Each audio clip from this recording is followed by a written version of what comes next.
Good evening, back again to another session of reading my dad. And today I'm reading from the book The Adventures of Tom Sawyer by Mark Twain. I put out a separate podcast where I gave you the background of Mark Twain, and so today we are starting to read from chapter 1 of this book, The Adventures of Tom Sawyer by Mark Twain. And this was one of the highly acclaimed books of that century. It was around 1850, something like that, quite 150 years or 200 years ago.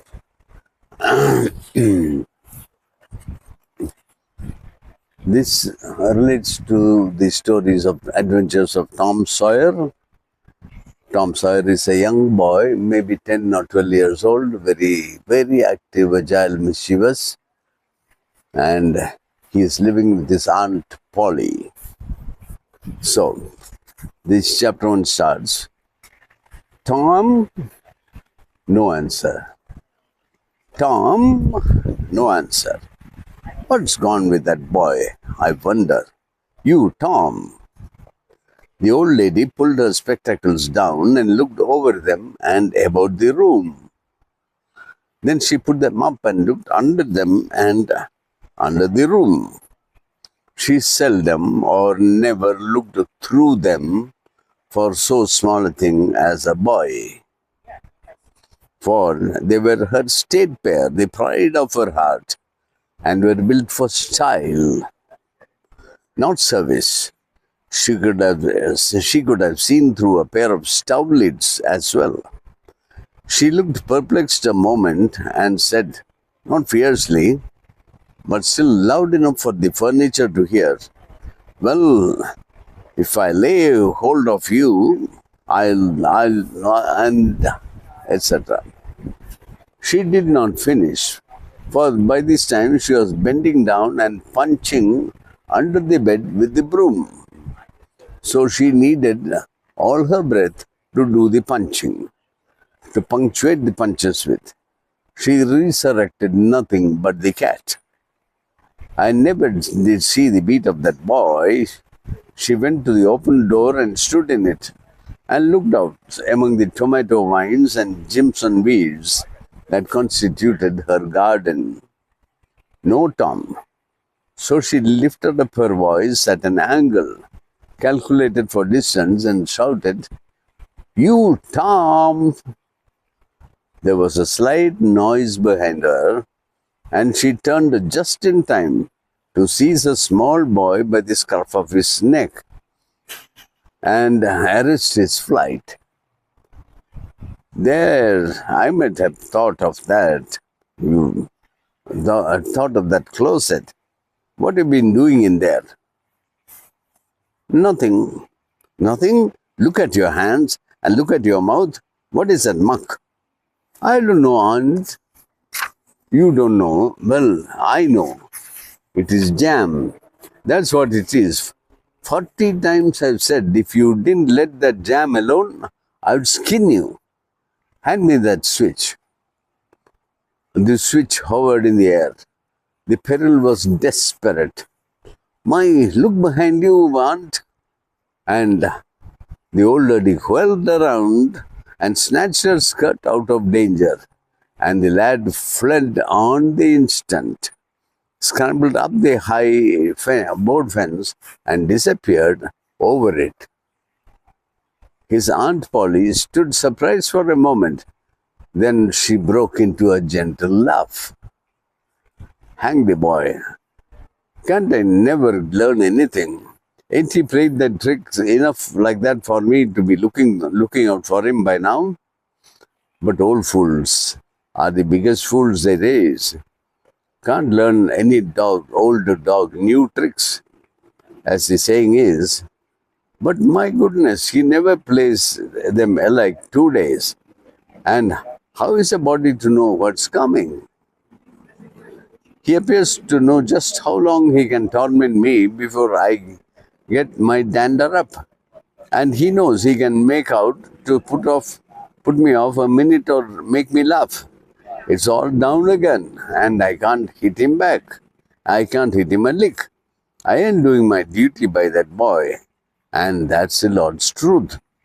Goodness knows. Spare the rod and spoil the child, as the good book says. I'm laying up sin and suffering for us both, I know. He is full of the old scratch, but, laws me, he is my own dead sister's boy, poor thing, and I ain't got the heart to thrash him. Somehow, every time I let him off, my conscience does hurt me so. And every time I hit him, my old heart almost breaks. Well, a man that is born of woman is of few days and full of trouble, as the scripture says, and I reckon it is so. He'll play hooky this evening, and I'll just be obliged to make him work tomorrow to punish him. It's mighty hard to make him work Saturdays when all the boys is having a holiday, but he hates work more than he hates anything else. I've got to do some of my duty by him, and I'll be the ruination of the child if I don't do my duty by him. Tom did play hooky, and he had a very good time.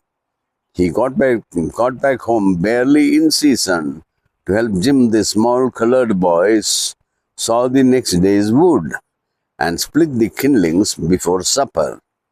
At least he was there in time.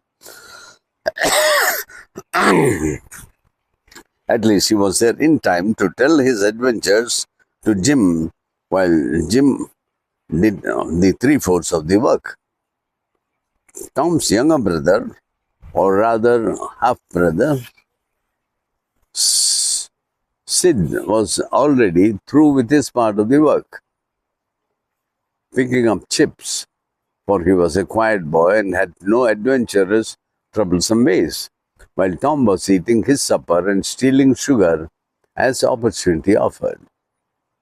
Aunt Polly asked him questions that were full of guile and very deep, for she wanted to trap him into damaging revealments. Like many other simple-hearted souls, it was her pet vanity to believe she was endowed with a talent for dark and mysterious diplomacy. And she loved to contemplate her most transparent devices as marvels of low cunning. Said she, "Tom, it was middling warm in school, wasn't it?" "Yes, ma'am." "Powerful warm, wasn't it?" "Yes, ma'am." "Didn't you want to go swimming, Tom?" A bit of scare shot through Tom, a touch of uncomfortable suspicion. He searched Aunt Polly's face, but it told him nothing. So he said, "No, ma'am, not very much." The old lady reached out her hand and felt Tom's shirt and said, "But you ain't too warm now, though." My throat is troubling me. And it flattered her to reflect that she had discovered that the shirt was dry without anybody knowing that that was what she had in her mind. But in spite of her, Tom knew where the wind lay now. So he forestalled what might be the next one. Some of us pumped on our heads. Mine's damp, you see. Aunt Polly was vexed to think she had overlooked that bit of circumstantial evidence. And Mr. Trick. Then she had a new inspiration. "Tom, you didn't have to undo your shirt collar where I sewed it to pump on your head, did you? I'd unbutton your jacket." The trouble vanished out of Tom's face. He opened his jacket. His shirt collar was securely sewed. "Well, brother, well, Bother, well, go along with you. I made sure you'd played hooky and been swimming, but I forgive you. Tom, I reckon you're a kind of a singed cat, as the saying is. Better than you look this time. She was half sorry her sagacity had miscarried, and half glad that Tom had stumbled into obedient conduct for once. But Sidney said, "Well now, if I didn't think you sewed this collar with white thread, but it's black." "Why, I did sew it with white, Tom." But Tom did not wait for the rest. As he went out of the door, he said, "Sidney, I'll kick you for that." So Sidney leaked out the secret. In a safe place, Tom examined two large needles which were thrust into the lapels of his jacket and had thread bound about them. One needle carried white thread, the other black. He said, She'd have never noticed if it had not been for Sid. Confound it. Sometimes she sews it with the white, and sometimes she sews it with black. I wish to genuinely she would stick to one or the other. I can't keep the run of it, but I bet you I'll slam Sid for that if I don't blame my cats. He was not the model boy of the village. He knew the model boy very well, though, and loathed him. Within 2 minutes, or even less, he had forgotten all his troubles. All his troubles, not because his troubles were one bit less heavy and bitter for him than a man's eye to a man, but because a new and powerful interest bore them down and drove them out of his mind for the time. Just as men's misfortunes are forgotten in the excitement of new enterprises. The new interest was a valued novelty in whistling, which he had just acquired from a Negro, and he was suffering to practice it undisturbed. It consisted in a peculiar bird-like turn, a sort of liquid warble produced by touching the tongue to the roof of the mouth at short intervals in the midst of music. The reader probably remembers how to do it. If he had ever been a boy, he would be knowing it. Diligence and attention soon gave him the knack of it, and he strode down the street with his mouth full of harmony and his soul full of gratitude.